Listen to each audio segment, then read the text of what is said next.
तो रजा रूमी साहब, ये सोचा होगा पीडीएम ने कि जी बस हम यूं 11 जमातें इकट्ठी होंगी, हम 5-7 जलसे करेंगे, 5-7 रैलियां निकालेंगे, रहबर कमेटियां होंगी, पीडीएम बनाएंगे, मीटिंग्स करेंगे, हुकूमत को डराएंगे और बस हुकूमत फारिग हो जाएगी, डैश टू द ग्राउंड। ये इन्होंने मिस कैलकुलेट कर लिया था नतीजे को कि भाई ऐसे हो जाएगा। मेरे ख्याल से इतनी मिस कैलकुलेशन नहीं थी। अलबत्ता ये है कि जैसे मैंने आपसे पहले कहा कि मौलाना फजलुर रहमान तो पहले भी एक बहुत बड़ा क्राउड लेकर आए थे, आपको याद है अमीर, 2019 के आखिर में, और फिर बिल आखिर वो उनकी बातचीत हुई हुकूमत से भी और इस्टेब्लिशमेंट में भी, और फिर वो चले गए वापस अपने लोग लेकर। और उस वक्त अगर आपको याद हो कि उसमें टोकन सपोर्ट दी थी पीपीपी और पीएमएलएन ने, उन्होंने उसमें भरपूर शिरकत नहीं की उस तरह से, ना उनके लोगों ने, जैसे कि मौलाना शायद तवक्को कर रहे थे।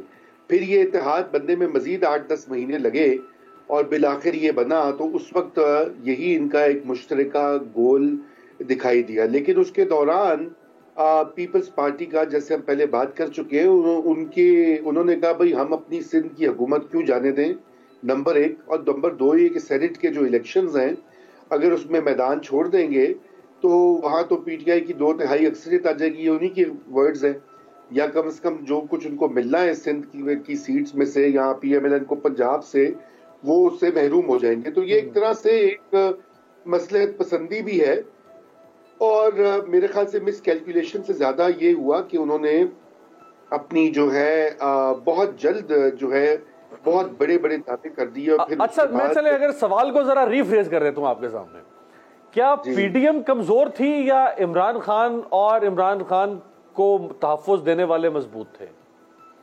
जी देखिए, इमरान खान को तहफ्फुज देने वाले तो मजबूत थे और हैं, वो तो अमीर आपको पता ही है, उसमें तो कोई दो राय नहीं हो सकती।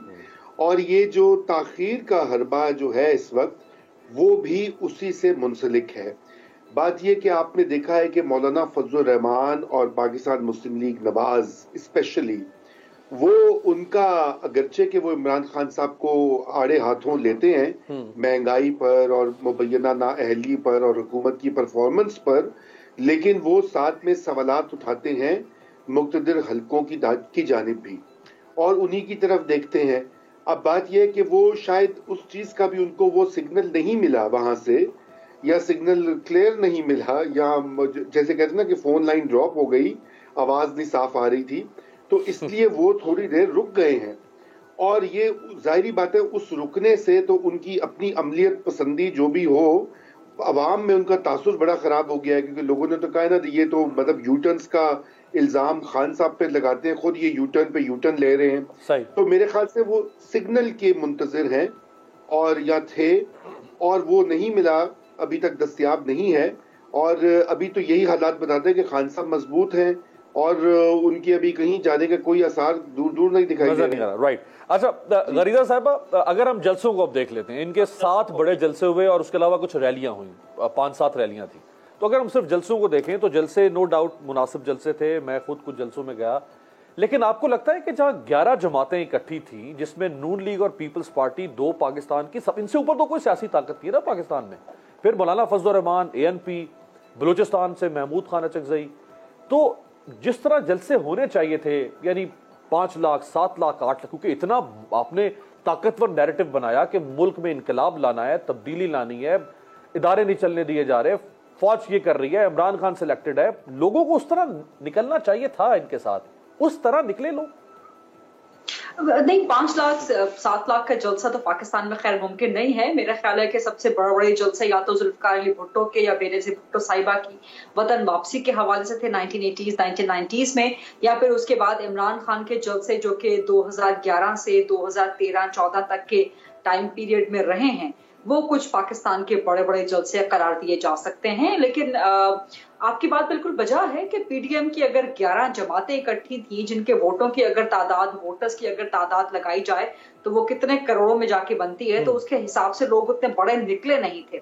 7 जलसे किए, जिनमें से एक लाहौर के जलसे को मैं बड़ा हरगिज नहीं कहूंगी, और पीडीएम के लिए डिफाइनिंग मूवमेंट जो था, जिसको पीडीएम के अपने लोग, खासतौर पे नून लीग रेफरेंडम कह रही थी, वहां से टर्न एक्चुअली स्टार्ट हुआ पीडीएम की मूवमेंट का। और जब लाहौर के जलसे ने उस तरह से रेफरेंडम करके नहीं दिखाया और लाहौर के जलसे में उतनी बड़ी तादाद में या उतनी शिद्दत से अवाम ने हिस्सा नहीं लिया जितना एक्सपेक्ट किया जा रहा था, क्योंकि लाहौर पंजाब आपको पता है कि पाकिस्तान की पॉलिटिक्स में हमेशा टर्निंग ग्राउंड की हैसियत रखता है। तो लाहौर में अगर ये बड़ा जलसा पीडीएम कर लेती तो उसके बाद डेफिनेटली इमरान खान पे प्रेशर बढ़ता। उस लाहौर के जलसे से पहले आपको याद होगा वज़ीर आज़म इमरान खान प्रेशर में थे। जितने तकरीब से वो खिताब करते थे वो बार बार यही कहते थे मैं इस्तीफा नहीं दूंगा। उनकी बॉडी लैंग्वेज टेंस नजर आती थी। लेकिन उसके बाद लाहौर के जलसे के बाद एकदम से इमरान खान की आप देखिए बॉडी लैंग्वेज पर से प्रेशर कम होना, कॉन्फिडेंस गेन किया, और उसके बाद कॉन्फिडेंस गेन किया उन्होंने। पीडीएम जो है वो बैक फुट पे आहिस्ता आहिस्ता जाना शुरू हुई, इमरान खान फ्रंट फुट पे आना शुरू हुए। और उसके बाद फिर आपको पता है कि पीडीएम का बिल्कुल मोमेंटम टूट गया, क्योंकि और सबसे बड़ी गलती जो पीडीएम ने की है वो ये कि आपने अपना कोई यूनिफाइड मुत्तफिका और वंस फॉर ऑल आपने अपनी कोई स्ट्रैटेजी नहीं दी। आपकी स्ट्रैटेजी हर गुजरते दिन के साथ तब्दील होती रही। और खास तौर पे जो एक सरप्राइज अटैक किया या एक सरप्राइज स्ट्रैटेजी दी सेनेट के इंतखाबात अर्ली करवाने की गवर्नमेंट ने, जिसके लिए पीडीएम कतन तौर पे तैयार नहीं थी। होना तो ये चाहिए कि जब आप एक तहरीक का एक इनकलाब का लायामल लेके आते हैं, आपने पीडीएम को तश्कील दे दिया, तो आप इतने बड़े बड़े सियासी खिलाड़ी, मंझे हुए खिलाड़ी, नवाज शरीफ, आसिफ जरदारी, मौलाना फजलुर रहमान, ANP, बाकी कौमी सियासी जमातें, अख्तर मेंगल की जमात वहां पे शामिल रही। मतलब पाकिस्तान की तारीख के बड़े बड़े खिलाड़ी जिन्होंने तमाम नशे व फराज देखे हैं। तो होना तो ये चाहिए था कि आपने जब इस्लामाबाद में पीडीएम की बुनियाद रखी उसी वक्त आप एक स्ट्रेटजी डिवाइस कर लेते कि जी हमारा ये स्टेप होगा और इसके मुकाबले में गवर्नमेंट ये करेगी तो हमारा ये काउंटर स्टेप होगा। लेकिन आप क्या हुआ कि आप गवर्नमेंट के मूव का वेट करते रहे और आहिस्ता आहिस्ता ये हुआ कि आपकी स्ट्रेटजी पॉलिटिकल एग्रेसिव के बजाय डिफेंसिव होती चली गई। फिर उसके बाद सेनेट के अर्ली इलेक्शंस एक बड़ा अच्छा अटैक किया इमरान खान ने, जिसका कोई तोड़ कोई जवाब नहीं था, और पीडीएम आए बाएं शाएं वहीं से चीजें जो है खराब होना शुरू हुई।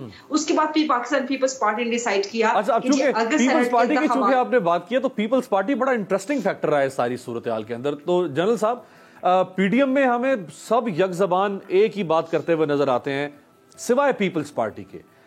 पीपल्स पार्टी ने सारी पीडीएम से इख्तलाफ किया कि हमें हुकूमत नहीं गिरानी चाहिए लॉन्ग मार्च से। पीपल्स पार्टी ने इख्तलाफ किया कि हमें इस्तीफे नहीं देने चाहिए, हमें रहना चाहिए पार्लियामेंट में। पीपल्स पार्टी ने इख्तलाफ किया कि हमें सेनेट इलेक्शन भी लड़ना चाहिए। पीपल्स पार्टी ने पहल की कि हमें ज़िमनी इलेक्शन भी लड़ना चाहिए। तो ये हुकूमत ने डिवाइड एंड रूल कर दिया, वो जो गोरे की पॉलिसी थी पीडीएम में, पीपल्स पार्टी को और लाइन पे लगा दिया, या पीपल्स पार्टी ने डिच कर दिया सारी पीडीएम को?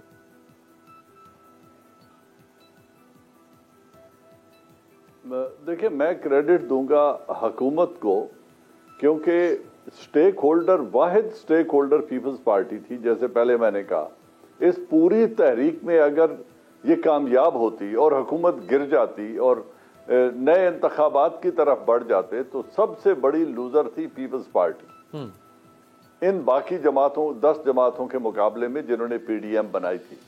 तो क्यों आसिफ अली जरदारी? फिर आसिफ अली जरदारी साहब बड़े समझदार सियासतदान हैं, वो ना भागते हैं, ना बुज़दिल हैं, ना मुल्क छोड़ के इलाज कराने बाहर जाते हैं, वो जेल काटने का हौसला भी रखते हैं। उन्होंने एक बड़ी मज़ेदार बात कही थी कि हम ये इस रास्ते पे पहले जा चुके हैं जिस पे आप जाना चाहते हैं, हमसे कुछ सीख लो, हमारे तजर्बे से कुछ सीख लो। और फिर उन्होंने एक डिफाइनिंग फिक्रा कहा, उन्होंने कहा कि हमें कोई ये न बताए कि क्या करना है क्या नहीं करना। He would not take dictates from Maryam. Maryam के फादर के डिक्टेट वो नहीं लेंगे, what to talk of Maryam. और Fazlur Rahman again they wanted to use him, क्योंकि उनके पास जो क्राउड था, वो जिसको वो ला के बिठा सकते थे, वो सिर्फ फजलुर रहमान थे पीडीएम में। तो इस सारी गेम में हुकूमत ने उनको, मैं समझता हूं कि अपीज कर लिया, उनको कन्विंस कर लिया, या उनको बता दिया कि अगर हम जाएंगे तो आप भी जाओगे, और फिर नेक्स्ट इंतखाबात में हम सब हलीफ नहीं होंगे, हरीफ होंगे। तो इस गेम में जाहिर है पीपल्स पार्टी ऐसा रिस्क क्यों लेगी। सब्सक्राइब करें और बेल दबाएं ताकि कोई खबर रह न जाए।